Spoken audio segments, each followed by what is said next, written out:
अक्षय भाई, congratulation thank on the you. Win. 170 कितना बड़ा टारगेट था इस पिच पे, और पावर प्ले में ऑब्वियसली प्रेशर होता है, तो क्या आपका गेम प्लान था? सी आई थिंक 170 आई थिंक हम डिफेंड कर सकते थे इजीली, बहुत पार स्कोर था क्योंकि जिस तरह का विकेट बिहेव कर रहा था। जब रोहित भाई से बात हुई, वो जब बैटिंग करके आए तो वो वही बोल रहे थे कि बड़े शॉट मारना बहुत मुश्किल है क्योंकि ऑड बॉल स्पिन हो रहा है और ऑड बॉल नीचे भी रह रहा है, स्केटिंग ऑन हो रहा है। तो वही बात थी हमारी कि 150 160 बहुत ही गुड स्कोर है हमारे लिए, हम डिफेंड कर सकते हैं। तो या 170 हमने जब बनाया तो हमें पता था कि हमने 10-15 रन ज़्यादा बनाए, और प्लान यही था। ऑब्वियसली पावर प्ले में मुश्किल होता है, लेकिन जब आपको पता है कि विकेट से हेल्प मिल रही है, थोड़ी मदद मिल रही है, तो उस टाइम पे आपको ज़्यादा ना सोच के, ज़्यादा और एक्स्ट्रा ऑर्डिनरी ना करके, मुझे लगता था कि जितना मैं कीप इट सिंपल रखूँगा वो मेरे लिए बहुत ज़्यादा ईजी रहेगा। क्योंकि जो ड्रेसिंग रूम में बात हुई थी कि ईजी विकेट नहीं है, तो उसके बाद बैट्समैन आके मुझे पता था कि कुछ और चार्ज करेगा, मुझे इतना ईजी नहीं है कि सामने मारने के लिए, क्योंकि और बैकफुट से भी नहीं लग सकता था क्योंकि बॉल इतना आ नहीं रहा था। तो मेरा प्लान यही था कि जितना हो सके उनको डिफ़िकल्ट करूँ, उनको सोचने पे मजबूर करूँ कि वो और कुछ नया शॉट खेले। तो वही हुआ पहले बॉल पे, तो या वही प्लान था हमारा।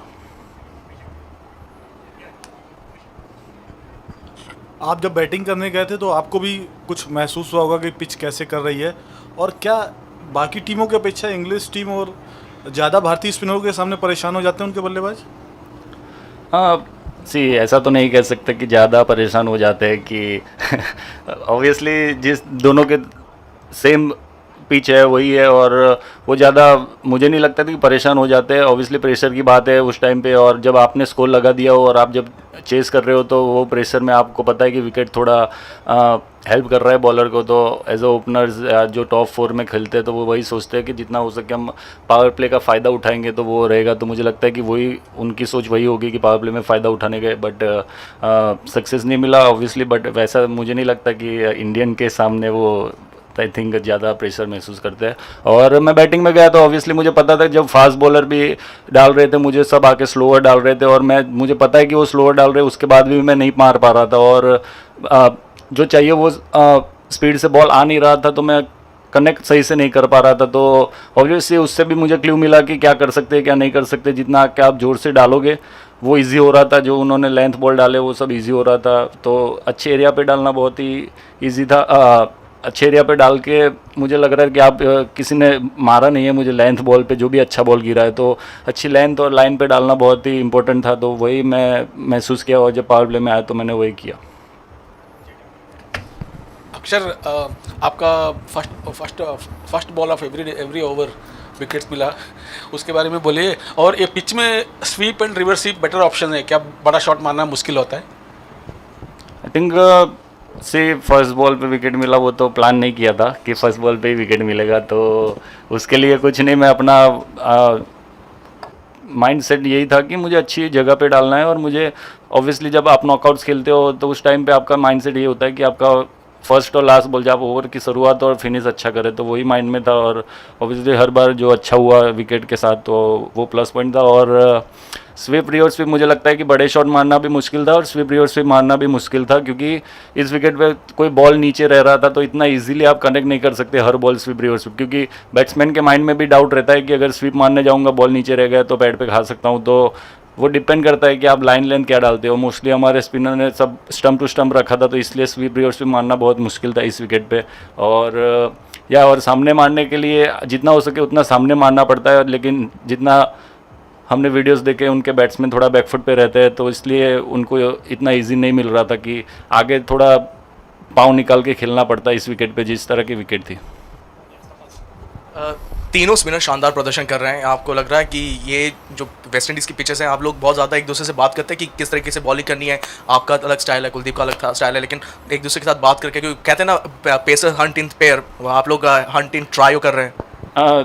सी ऑब्वियसली कम्युनिकेशन बहुत इंपॉर्टेंट हो जाता है बड़े मुकाबलों में, और आई थिंक हम सब जो भी मैचेस खेले सब ने वैसा ही सोचा है कि ये हमारे लिए बड़ा मुकाबला है और इसी तरह का माइंडसेट से चल रहे थे और वही कोशिश कर रहे थे कि जितना हो सके जब कोई भी पहला दूसरा ओवर डालता है तो कम्युनिकेशन बहुत ही इजी हो जाता है, उसको पता चल जाता है कि विकेट में क्या हो रहा है क्या नहीं हो रहा है। तो ऑब्वियसली मैं और जड्डू भाई और कुलदीप से मैं बात करता रहता हूँ कि जब मैं पहली ओवर डालता हूँ तो विकेट से ये हो रहा है ये नहीं हो रहा है, आई थिंक तेज़ वाला बॉल थोड़ा रुक के जा रहा है। तो मैं जब फर्स्ट ओवर में जड्डू भाई ने भी बॉल डाला उसके बाद मैंने जब 10 ओवर का ब्रेक हुआ था तो उसमें मैंने उनको यही बोला कि जो हमारी लाइन लेंथ है इधर वो थोड़ी रुक के जा रही है तो उनको कट मारने में इजी हो रहा है, तो आप थोड़ा और ऊपर जा सकते हो और पेस में भी वेरी कर सकते हो, इस विकेट पे इतना इजी नहीं है।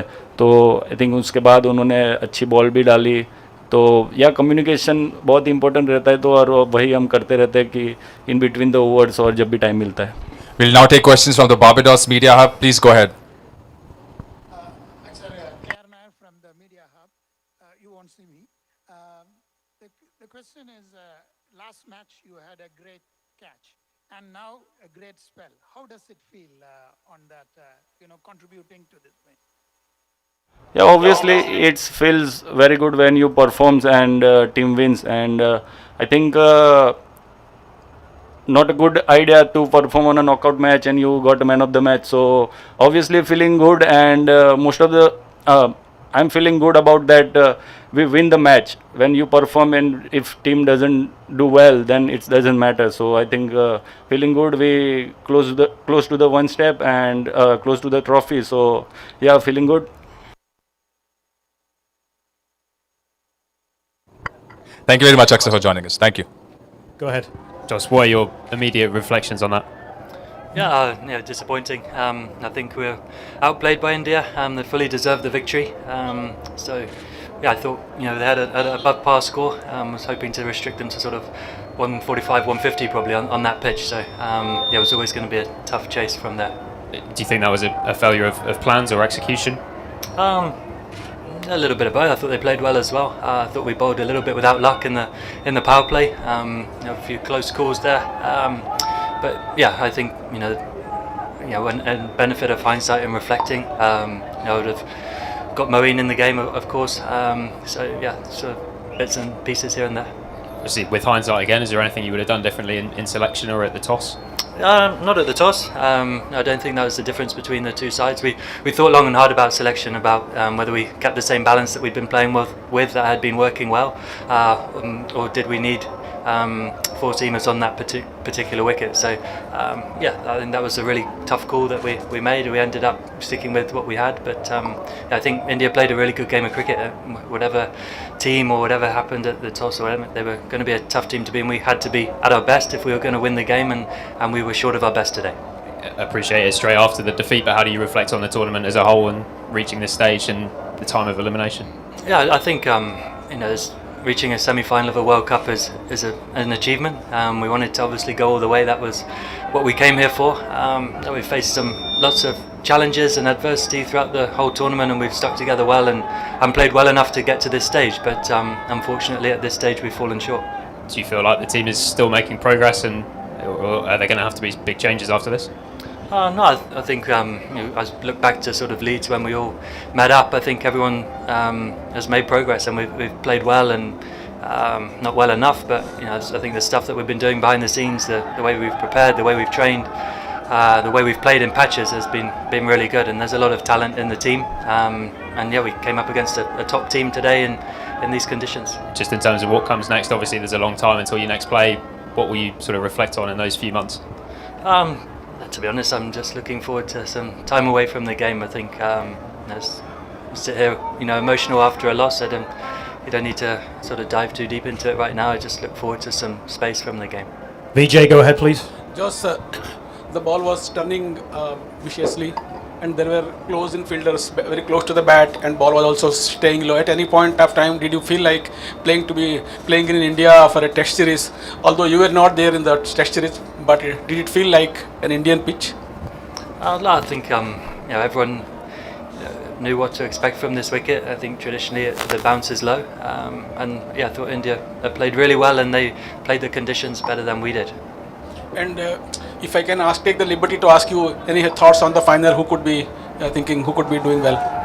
I think the two top sides in the final is going to be a game of small margins, and it's going to be a great game. Two really good teams. Do we have any more questions here in the room before we go to the media hub in Barbados? Okay, I think we'll take some questions from Barbados, so hopefully you can hear us. You should be able to hear it.